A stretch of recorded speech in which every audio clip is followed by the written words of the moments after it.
బీభత్సం సృష్టిస్తోంది. భారీ వర్షానికి అక్కడి రోడ్లు చెరువులను తలపిస్తున్నాయి. రాజధాని అబుదాబిలో రోడ్లపై మోకాళ్ల లోతు వరద నీరు ప్రవహిస్తోంది.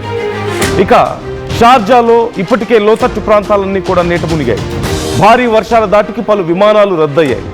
విమానాలు రద్దు చేస్తున్నట్లుగా ఎమిరేట్స్, ఫ్లై దుబాయ్ సంస్థలు ఇప్పటికే ప్రకటించాయి. రసల్ ఖైమాలో గోడ కూలి ఒక ఇండియన్ ఇప్పటికే ప్రాణాలు కోల్పోయారు. దోహా, ఖతార్లోనూ భారీ వర్షాలు కురుస్తున్నాయి. మొత్తం మీద దుబాయ్లో ఈ వర్ష బీభత్సానికి భారీ నష్టం జరుగుతోంది. ఇప్పటికే బుర్జ్ ఖలీఫా మీద ఒక పిడుగు పడ్డటువంటి వీడియో సంచలనంగా మారింది. సోషల్ మీడియాలో ఇప్పుడు ఆ వీడియో వైరల్ అవుతోంది.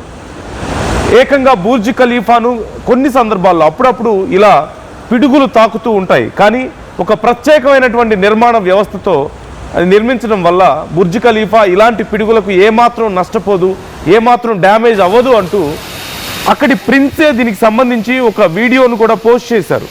ఆ దేశ యువరాజు Sheikh Hamdan bin Mohammed bin Rashid Al Maktoum social మీడియాలో దీనికి సంబంధించి ఒక వీడియోను పోస్ట్ చేసి దుబాయ్ అంటూ ఒక చిన్న క్యాప్షన్ మాత్రమే పెట్టారు. దిస్ ఈజ్ దుబాయ్ అంటూ ఆయన ఒక క్యాప్షన్ పెట్టారు. ఇప్పటికే ఇది చాలా వైరల్ అవుతుంది. మరోవైపు మీరు చూస్తున్నారు దుబాయ్ రోడ్లలో ఇలాంటి ఒక పరిస్థితి, లేదంటే దుబాయ్లో ఇలాంటి ఒక వాతావరణం, ఒక అసాధారణమైనటువంటి పరిస్థితి మనందరికీ తెలిసిందే. పూర్తిగా ఎడారి ప్రాంతం, వర్షాలు చాలా తక్కువగా ఉంటాయి, ఎప్పుడో కానీ వర్షాలు పడవు.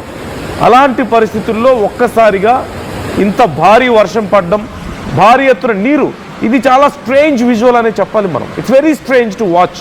దుబాయ్లో ఇలా మోకాళ్ళ లోతు నీరు రోడ్ల మీద ప్రవహిస్తూ ఉండడం, ఇంత భారీ వర్షం పడుతూ ఉండడం అనేది చాలా అరుదుగా మనకు కనిపిస్తూ ఉంటుంది. This is one of the most strange rare video అనే మనం చెప్పాలి. మీరు స్క్రీన్ మీద చూస్తున్న ఈ విజువల్స్ అన్నీ కూడా ఎప్పుడో ఒక్కసారి కానీ చూడలేని పరిస్థితి ఉంటుంది. అక్కడి వాళ్ళు ఎక్స్పెక్ట్ చేయడం కూడా కష్టం ఇలాంటి పరిస్థితిని. ప్రస్తుతం యుఏఈ వ్యాప్తంగా ఈ అల్ బషాయర్ అనే ఒక అల్పపీడనం కొనసాగుతోంది. దీని కారణంగా ఉరుములు మెరుపులతో కూడినటువంటి భారీ వర్షం పడుతుంది. చాలా ప్రాంతాల్లో వడగళ్ల వాన పడుతుంది. ఇదిగో మీరు ఇక్కడ లెఫ్ట్ సైడ్ చూడొచ్చు. లెఫ్ట్ సైడ్ స్క్రీన్లో మీకు డౌన్ సైడ్ కనిపిస్తుంది విజువల్. వడగళ్ల వర్షం పడుతుంది. పెద్ద పెద్ద వడగళ్ళు పడితే చాలా వరకు కార్ల అద్దాలు ధ్వంసమైనట్లుగా తెలుస్తోంది. చాలా భయంకరమైనటువంటి పరిస్థితి అక్కడ నెలకొన్నట్లుగా మనకు తెలుస్తోంది. మరోవైపు రేపు ఆదివారం వరకు కూడా ఇలాంటి వర్షాలు కురిసే అవకాశం ఉంది. ఇంకా పెద్ద వర్షాలు, వడగళ్ల వానలు కురిసే అవకాశం ఉందంటూ అక్కడి వాతావరణ శాఖ హెచ్చరికలు జారీ చేస్తున్నట్లుగా తెలుస్తోంది. మరోవైపు రసల్ ఖైమాలో గోడ కూలడంతో భారత్కు చెందిన 27 ఏళ్ల సల్మాన్ ఫరీజ్ అనే భారత పౌరుడు మృతి చెందడం ఇప్పుడు కొంత బాధాకరంగా కనిపిస్తుంది. ఈ ఎడతెరిపి లేని వర్షాల కారణంగా విమానాలు పూర్తిగా రద్దు చేశారు. రాకపోకలు పూర్తిగా ఆగిపోయాయి. గాలి తీవ్రత చాలా ఎక్కువగా కనిపిస్తుంది. సుమారుగా 60 నుంచి 70 కిలోమీటర్ల వేగంతో 60 నుంచి 70 కిలోమీటర్ల వేగంతో గాలి తీవ్రత ఉండడంతో కొన్ని చోట్ల 80 కిలోమీటర్ల వేగంతో కూడా తీవ్రమైనటువంటి గాలులు వీస్తున్నట్లుగా తెలుస్తోంది. దీని కారణంగా చాలా ప్రాంతాల్లో కొన్ని చిన్న చిన్న కట్టడాలు కూడా కూలిపోయాయి. కొన్ని పాత కట్టడాలు కూడా పూర్తిగా దెబ్బతిన్నట్లుగా మనకు సమాచారం అందుతోంది. మరోవైపు ఎప్పటిలోపు పరిస్థితి అదుపులోకి వస్తుంది అనేది చెప్పడం కష్టంగా ఉంది. చాలా వరకు కొన్ని పబ్లిక్ సర్వీసులకు కూడా అంతరాయం కలుగుతోంది.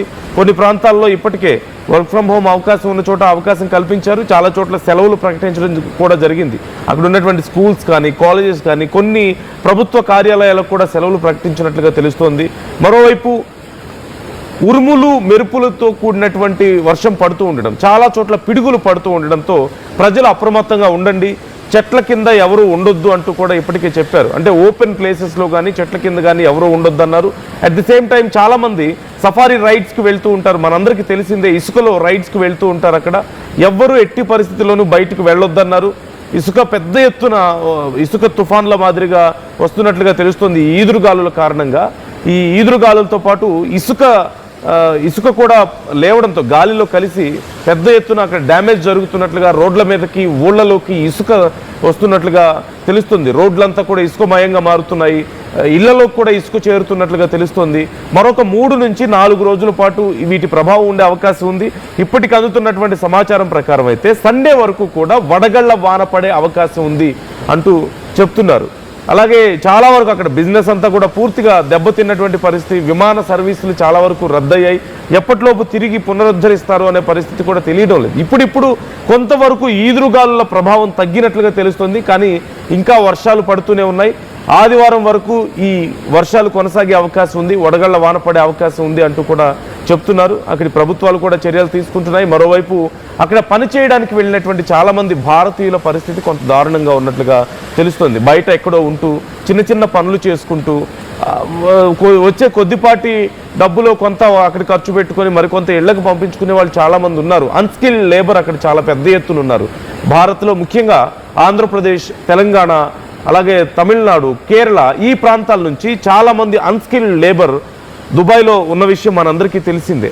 ఈ నేపథ్యంలో వాళ్ళందరి విషయంలో కొంత జాగ్రత్తలు తీసుకునే ప్రయత్నం భారత్ నుంచి కూడా జరుగుతుంది. భారత్ ఎప్పటికప్పుడు అక్కడి సిచ్యువేషన్ని తెలుసుకుంటున్నట్లుగా తెలుస్తుంది. మరోవైపు చాలామంది ఇప్పటికీ ఇబ్బందులు పడుతున్నారు. వర్క్స్ లేక రెగ్యులర్గా రోజువారీ కూలీ చేసుకునే వాళ్ళు కానీ, లేదంటే అన్స్కిల్డ్ లేబర్ చాలామంది ఈ పనులు లేక వచ్చిన కొద్దిపాటి డబ్బులతోనే అక్కడ సర్వైవ్ అవ్వాల్సిన పరిస్థితి కనిపిస్తుంది. చాలా వరకు కన్స్ట్రక్షన్స్ ఆగిపోయాయి. దుబాయ్లో జరిగేటువంటి మేజర్గా కన్స్ట్రక్షన్ ఫీల్డ్లో ఎక్కువ మంది కూలీలు భారతీయులే ఉన్నారు. కేరళ, తమిళనాడు, కర్ణాటక, ముఖ్యంగా దక్షిణ భారతదేశానికి సంబంధించిన వాళ్ళు ఇంకా ఎక్కువ ఉన్నారు. కర్ణాటక, తమిళనాడు, ఆంధ్రప్రదేశ్, తెలంగాణ ఈ 4 రాష్ట్రాల ప్రజలు చాలా ఎక్కువ మంది అక్కడ ఉన్నారు. కన్స్ట్రక్షన్ ఫీల్డ్లోనూ, లేదంటే అక్కడ రోడ్స్ ఎక్స్పాన్షన్, ఇలా అన్ని పనుల్లోనూ అన్స్కిల్డ్ లేబర్ చాలా పెద్ద ఎత్తున అక్కడ ఉన్నారు. వాళ్ళందరూ ఇప్పుడు తీవ్ర ఇబ్బందులు పడుతున్నట్లుగా తెలుస్తోంది. చాలా వరకు ఇక్కడ ఉన్న వాళ్ళకి కాల్స్ చేసి మాకు ఇక్కడ ఇబ్బందిగా మారిందని వాళ్ళ సొంత వాళ్ళతో చెప్పి వారు బాధపడుతున్నట్లుగా తెలుస్తోంది. మరోవైపు రోడ్ల మీద నీరు, అక్కడ ఉన్నటువంటి రోడ్స్ చాలా అడ్వాన్స్డ్ టెక్నాలజీతో చాలా అడ్వాన్స్డ్గానే నిర్మిస్తారు, కానీ భారీ వర్షాలకు తట్టుకునే పరిస్థితుల్ని అతి తక్కువగా అంచనా వేస్తూ ఉంటారు. సహజంగా దుబాయ్ లాంటి ప్రాంతాల్లో అక్కడ ఇసుక తుఫాన్లు వచ్చే అవకాశం సహజంగా ఎక్కువగా ఉంటుంది. ఆర్ఎల్స్ వేడి చాలా ఎక్కువగా ఉంటుంది. కాబట్టి వేడికి కొంత మెల్ట్ అయినప్పటికీ కింద రోడ్స్ సర్ఫేస్ కొన్ని సందర్భాల్లో చిన్న చిన్న చేంజెస్ జరుగుతూ ఉంటాయి. కాంట్రాస్ట్ అవ్వచ్చు చలి సమయంలో, లేదంటే కొంత ఎక్స్పాండ్ అవ్వచ్చు ఇలా వేడి సమయంలో. అలాంటి సందర్భాల్లో ఓవర్ హీట్ని తట్టుకునే విధంగాను, లేదంటే ఇసుక తుఫాన్లు వచ్చినప్పుడు ఇసుక చేరినప్పటికీ స్కిడ్ అవ్వకుండా జాగ్రత్తగా ఉండేలాగా అక్కడ రోడ్లను నిర్మిస్తూ ఉంటారు. కానీ it's very rare to imagine, it's very rare to see this kind of situation in Dubai. ఇలాంటి పరిస్థితులను దుబాయ్లో చూడడం అనేది చాలా రేర్. అంటే అతి భారీ వర్షాలను తట్టుకొని నిలబడగలిగేటువంటి రోడ్లు, మంచి టెక్నాలజీ ఉపయోగించి అడ్వాన్స్డ్గా అక్కడ రోడ్లు నిర్మించినప్పటికీ కూడా ఇలాంటి పరిస్థితిని చాలా అరుదుగా ఊహిస్తూ ఉంటారు. కాబట్టి దీనికి సంబంధించి జాగ్రత్తలు కూడా కొంత తక్కువగా ఉండే అవకాశం ఉంది కొన్ని ప్రాంతాల్లో. దానివల్ల కొన్ని ప్రాంతాల్లో రోడ్ల మీద నీళ్లు నిలబడడం ఇలాంటివన్నీ కూడా మనం చూస్తూనే ఉన్నాం. మీరు ఒక్కసారి చూడొచ్చు, ఆకాశ హర్మ్యాలు ఒక పక్క ఆకాశాన్ని తాకుతున్నట్లుగా ఉన్నటువంటి పెద్ద పెద్ద buildings. You can see minimum 50 floors, 100 floors, 150 floors ఇలా భారీ కట్టడాలు ఒక పక్క మనకు కనిపిస్తూ ఉన్నాయి. మరో పక్క ఇదిగో ఇక్కడ మీరు చూస్తున్నారు, మోకాళ్ళ లోతు వరకు నీరు ప్రవహిస్తూ ఉన్నటువంటి పరిస్థితి మీకు కనిపిస్తుంది. ఇప్పటికే ఒక భారత పౌరురాలు ప్రాణాలు కోల్పోవడం అక్కడ మనం చూస్తూనే ఉన్నాం. అలాగే అక్కడ ఉన్నటువంటి భారతీయుల గురించి కూడా మన దేశం, మన విదేశాంగ శాఖ వివరాలు సేకరిస్తున్నట్లుగా తెలుస్తుంది. అక్కడ ఉన్న వాళ్ళందరూ సేఫ్గా ఉన్నారా లేదా అనేది మీరు చూస్తున్నారు. టైర్స్ మొత్తం మునిగిపోయేంత లోతులో కార్లు వెళ్తూ ఉన్నాయి. చాలా ప్రాంతాల్లో రోడ్లు కనిపించడం లేదు. You can see there. అది అక్కడ ఒక కాలువ పారుతుందా, పెద్దది నది ఏమన్నా పారుతుందా, లేకపోతే రోడ్డా అనేది కూడా మనకు తెలియని పరిస్థితి కనిపిస్తుంది. మొత్తం ఆ రోడ్లంతా కూడా నీటితో మునిగి మీకు కనిపిస్తుంది. దిస్ ఈజ్ దుబాయ్ మెయిన్ సెంట్రల్లో ఉన్నటువంటి ప్రాంతం. ఈ ప్రాంతంలో కూడా రసల్ ఖైమా కూడా అదే పరిస్థితి కనిపిస్తుంది. దోహా, ఖతార్ ఇలా అన్ని ప్రాంతాల్లోనూ ఇదే సిచ్యువేషన్ కనిపిస్తుంది. ఒక్కసారి అక్కడ ఉన్నటువంటి పరిస్థితి మీరు చూస్తున్నారు, నెట్టుకుంటూ వెళ్తున్నారు అక్కడ ఉన్నటువంటి కార్స్ని. I'd like to show you those visuals మరింత ప్రాపర్గా ఆడియోతో పాటు ఒకసారి నేను మీకు వినిపిస్తాను అక్కడ ఉన్న పరిస్థితి.